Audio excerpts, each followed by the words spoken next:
A few things to note before we begin. Nothing is going to happen to you. You will not float away. You will not have any mystical or magical experiences. You will not stop thinking. Your thoughts won't stop flowing. We are just going to sit and breathe. You can keep your eyes open or closed. You can breathe through your nose or your mouth. It's really whatever is most comfortable to you, and I will guide us as we begin.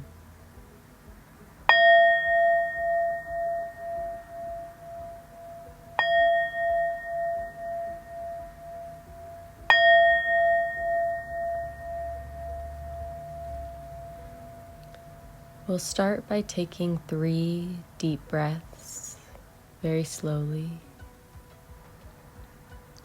Eventually, settle into a natural rhythm of the breath, gently guiding attention and focus to the stomach or chest. Breathing in, feel them rise. Breathing out, feel them fall.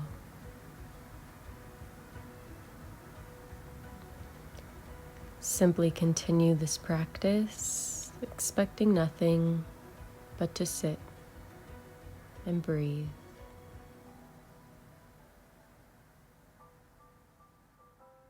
Delta Beta Tau is a co-ed Buddhist service organization on campus that focuses on spreading mindfulness, generosity, and loving kindness on campus in our community through meditation and community service events. DBT is open to students of all different races, religions, backgrounds, whatever affiliations. You know, it's not about being a Buddhist, it's about learning the teachings and incorporating the Dharma into our day-to-day lives. I love that Delta Beta Tau makes everything that they can as accessible as possible, and really, like, we very much take the time to meet people where they're at. I discovered DBT through our past president, Cassidy, because we used to work together. And I think she was handing out flyers or something, maybe, I'm not sure, I don't remember. And I was like, whoa, I didn't know anything like this existed. I think DBT is one of the coolest or like most important experiences that I've had at college. It feels like it helps with a totally different aspect of life than basically everything else that I learn here. So I was president when we received the grant, which was really exciting to see because I'd been pretty active in DBT for all 4 years of college. And it was just really powerful to see other people, other organizations recognizing DBT as kind of a revolutionary organization that is making Buddhist practice and philosophy accessible to college students in the West in a way that it really never has been before.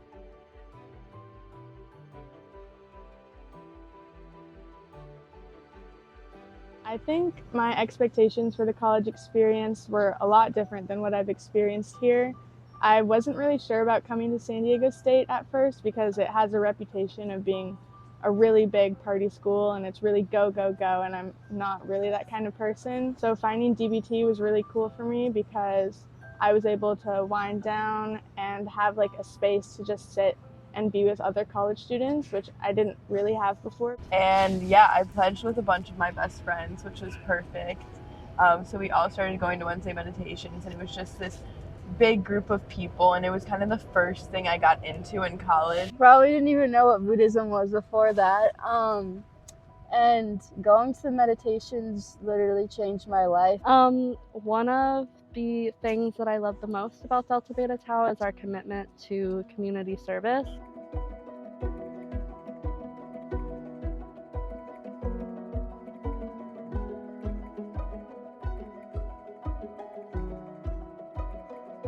The way community service is emphasized so much in DBT has helped us to get our foot in the door of being active members of our community. I definitely think that our community service events have the heart of what generosity means in Buddhism. And so a way that we show generosity in our community is through food redistributions. I think one of the really impactful events that DBT puts on are the food redistributions, because it's so, like, there are a lot of things that you can do that make a difference that aren't very tangible, or that you don't get to see the immediate impact of, but the food redistributions, you can literally see the way that DBT is going out into the world and like helping people, like providing food for people that might not be able to get it themselves.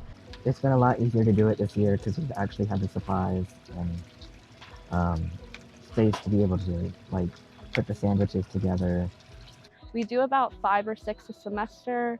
We usually meet at one of the exec board members' homes and we make sandwiches and little goodie bags. People bring, chips, pretzels, crackers, whatever. We make little goodie bags. And then once we're all done packaging, we all drive down to sometimes downtown. We've been to Balboa Park. And we even give some of it to their dogs just because they get really excited when they see us. And it's really nice to be able to like provide them such a basic necessity that you think a lot of people would have access to, but it's not. I also think the campus cleanups and the beach cleanups that we've done have been super impactful. We did a beach cleanup where everybody on the beach was coming up and being like, thank you so much, the beach has been so dirty, this really makes it a lot better for everybody else on the beach, and I don't know, that made me feel really good. And then we have Mental Health Awareness Week. So Mental Health Awareness Week is put on by DBT. It's a week of us being on campus and really letting the student body know who we are. And we do this by doing a few different activities. My personal favorite is handing of kindness to strangers. I think it's just really awesome because you can see the difference that it makes in your face. It's super important for us to do a Mental Health Awareness Week because our lives are go, go, go, go, go, whether it's on our phones and social media or even our classes. Our lectures are you're just typing the entire time. You don't even take a second to breathe in the assignments. And so it's super important that college kids have that opportunity to sit with themselves and take a moment to just evaluate what's going on in their lives, to really feel what's going on instead of just letting life pass them by. Finally, one of the other events that we were able to do this year was the cat toy making for the local Humane Society. That was really fun. We all sat out by the turtle ponds and just filled little socks with jingly things and cotton balls and catnip.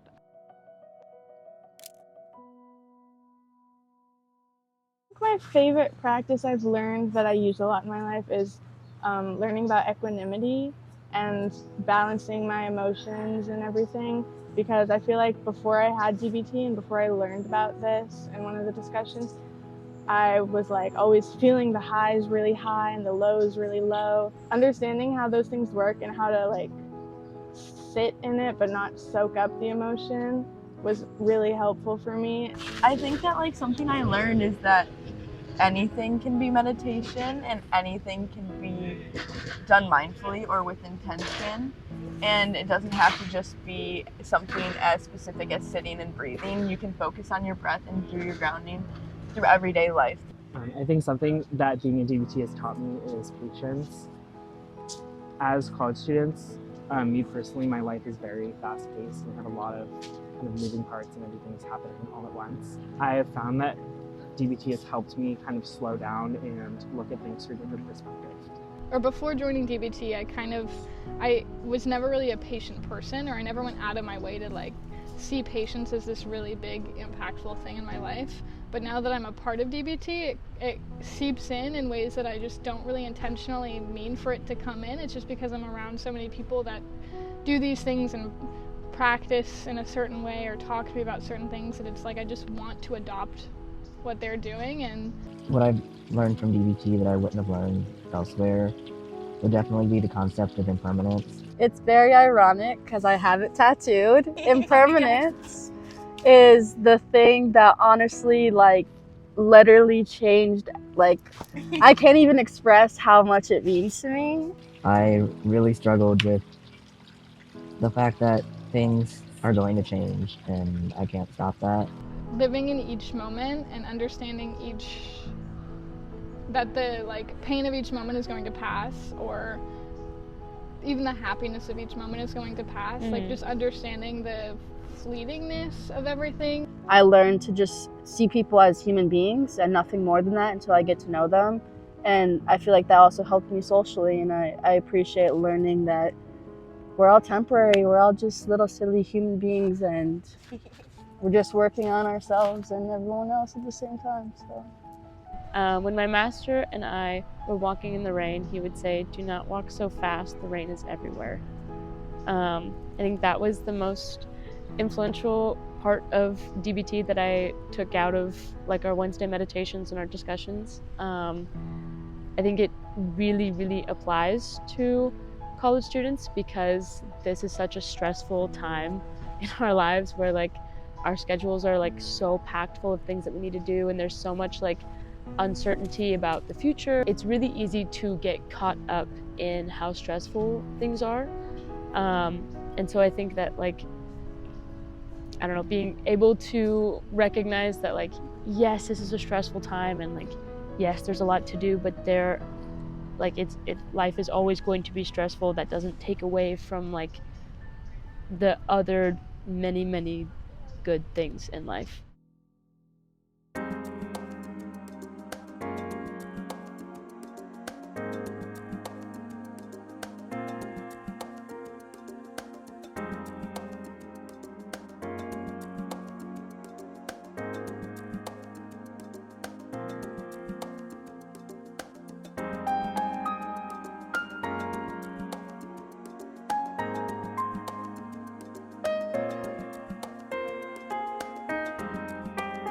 This year has been so rewarding and so amazing. I got to participate and oversee many retreats such as Hidden Valley, the Zen Center, Metaphorist Monastery, the Day of Silence at the Dharma Bum Temple. I really like the retreats. It's a lot of meditating. You follow around monks or the people at the temples or the monasteries, and you go through their daily life. My favorite retreat was the Hidden Valley retreat. Not for any particular reason, it was just a good atmosphere. We sat and meditated and did a walking meditation and then a working meditation and then another sitting meditation, and then we had tea.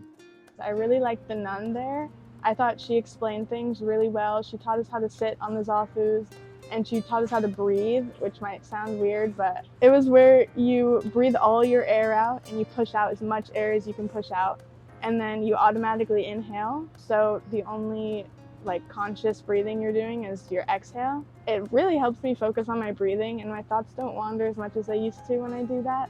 So from my experience, the differences between going to retreats as an active and going to retreats as a pledge is there's a lot of unfamiliarity and kind of discomfort when I'm first stepping into a meditation hall or a new retreat, because I don't know the space, I don't know the people, I don't know the flow, and I kind of have to work more on taking everything in. When I go to retreats now as an active, I'm already comfortable in this space and I'm comfortable with my peers to the point that I'm more comfortable being vulnerable in those spaces. I was very active my pledge semester, which was 2 years ago. And then I was a pledge ed this semester. So while being a pledge ed this semester, I got to live through my favorite part of DBT, the pledge experience. Being a pledge ed this semester was one of the best experiences ever. I feel so connected to both the actives and the pledges. It was really cool to see people grow into it, see who they were at the beginning of the semester, and see how they changed the way they spoke at discussions or the way they acted with other people around them. We have bigger houses but smaller families, more conveniences but less time. We have more degrees but less sense, more knowledge but less judgment, more experts but more problems, more medicines but less healthiness. We've been all the way to the moon and back, but have trouble crossing the street to meet the new neighbor. We built more computers to hold more information, to produce more copies than ever, but have less communication. We've become long on quantity, but short on quality. These are times of fast foods, but slow digestion, tall man, but short character, steep profits, but shallow relationships. It's a time when there is much in the window, but nothing in the room. I used to go to Wednesday meditations and talk a lot, and it was my space to just kind of think out. But now I go and I mostly listen, and I just watch other people have those revelations, and it's such a powerful teacher for me. The space holds so much wisdom and so much collective upbringing and collective betterment. One of the biggest events that I think DBT puts on that isn't really looked at as much as an event as our Wednesday meditations. In terms of how much we affect campus or like our community especially, I think that is the most impactful thing that we do. The fact that we are comfortable renting out those spaces, like using the Hillel Center as a space for us every Wednesday night is so important, because those Wednesday meditations, like DBT would not be so connected with SJSU's community if we didn't have a physical space to have everybody join and meet every week. Well, I feel like the weekly meditations are really good for mindfulness and just kind of a break from all of the work and stress that life brings, I guess. Know that throughout your practice, you may hear sounds inside the room. You may hear sounds outside the room. These are not distractions, not disruptions. These are just things that happen around us as we sit and breathe. Notice the mind as it wanders. Recognize it. Gently turn your attention and your focus back to the breath. We don't always have the opportunities to have Dharma talks and have those deep and heartfelt conversations on our day-to-day lives and with a lot of people our age. So I think it's important to take what we learn in our Wednesday meditations and bring it outwards to other communities in our life, such as other clubs or even with our families. It can make a huge difference. I think coming to college, the last thing I expected to find was Buddhism. I just think that, personally, DBT has really opened my life back up to mindfulness practices that I kind of shut out when I got to college. I think obviously I've heard of meditation, but I never took the chance to actually try. And I think the biggest thing for me was learning to breathe and taking the time to listen to my breath. I do think I had a really hard first semester in terms of finding my people and finding my group.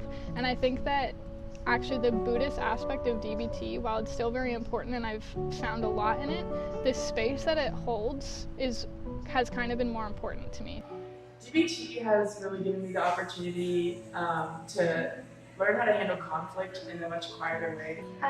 One of my most favorite aspects of DBT has been not only the physical community and environment of getting to practice meditation, but just the mindset that it's left me with. I've found that the people I've met through DBT, when we hang out, we do a lot more community-oriented things, like we'll go to the community garden on campus and plant some stuff and grow some foods and everything. DBT to me is having a community of like-minded people who care about being better versions of themselves and care about supporting each other.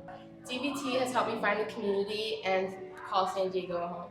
DBT came at a really good time for me where I really needed to find community and find people that I could have good conversations with and discussions with, especially regarding personal development and things like this. I've met some really great people and I feel like I've learned a lot about myself. Yeah, I've met some really amazing people and have made the most deep connection. I really enjoy hearing other perspectives of people's everyday lives and making it feel like the world is a little less of a scary place.